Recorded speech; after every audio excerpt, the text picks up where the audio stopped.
자녀들에 대해서 결혼할 때 받은 축의금이 3억입니다. 사회 통령상 받는 금액을 초과했었을 때 증여세를 내셔야 돼요. 결혼 축의금은 소득세 부과 대상이 아니고요.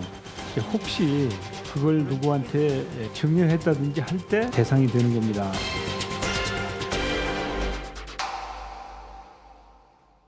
네, 정세균 국무총리 후보자 재산에 대한 야당의 질의 중에 보신 것처럼 자녀 결혼 축의금에 대해서 세금 왜 안 냈냐 이런 지적이 나왔습니다. 네, 이가혁 기자하고 바로 팩트 체크해 보겠습니다. 네. 보통 결혼식 축의금에는 세금 안 내는 걸로 알고 있잖아요. 네.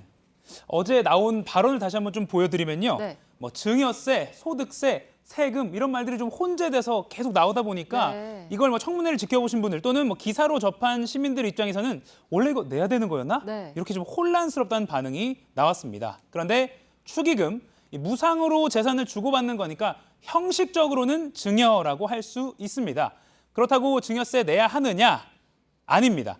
통상적인 축의금은 미풍양속, 사회적 관행이라고 증여세가 안 매겨집니다. 네, 그러니까 그 통상적인 축의금이라는 게 좀 애매하죠. 네, 이 관련법을 찾아봐도요. 이게 뭐 딱 얼마까지다라고 나온 게 없습니다. 그래서 하객이 건넨 축의금 그 자체에 증여세를 매긴 사례는 없는 것으로 파악됩니다. 어떤 하객이 얼마나 거액을 내는지 세무 공무원들이 일일이 옆에서 이렇게 지켜볼 수는 없기 네. 때문이죠. 이 사실상 하객이 건넨 축의금 그 자체는 비과세다라고 보시면 됩니다. 네.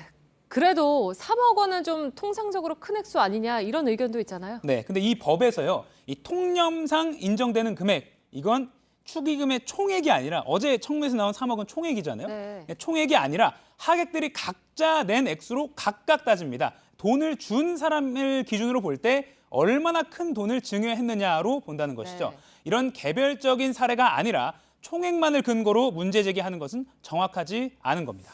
네. 근데 이제 정세균 후보자가 축의금을 누구한테 증여할 때 대상이 되는 거다 이랬는데, 네. 그러니까 그 받은 돈을 다시 증여했을 때가 속한다는 그런 얘기인 거죠. 네, 그렇습니다. 예를 제가 들어드리면요, 이 뭐 결혼식이 다 끝나고요, 혼주인 부모가 축의금을 자녀에게 줬습니다. 이 자녀가 이걸로 뭐 주택 비용을 치르거나 아니면 뭐 원래 내려고 했던 뭐 거액의 세금을 냈다고 치면요, 이때 세무 당국이 이 사람 큰 돈 갑자기 어디서 났지? 네. 라고 조사를 하는 경우가 있습니다. 이때 부모에게서 받은 축의금인 게 드러나면 증여세를 부과하는 경우가 드물지만 있습니다. 네. 그러니까 엄밀히 말하면 이때 세금은 이 축의금에 붙는 게 아니라 축의금으로 들어온 부모 돈을 증여받은 것에 붙은 거죠.